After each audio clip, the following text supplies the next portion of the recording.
এ জীবো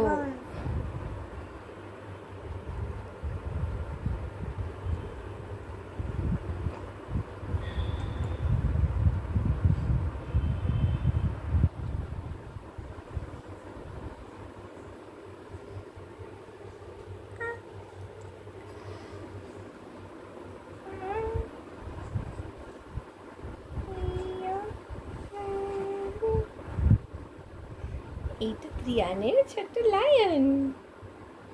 আর এইটা ত্রিয়ানের ডাক ডাক দেখো ত্রিয়র কোনটা বেশি পছন্দ বলো লায়ন না ডাক নাকি দুটোই ত্রিয়ানের দুটোই পছন্দ তাই না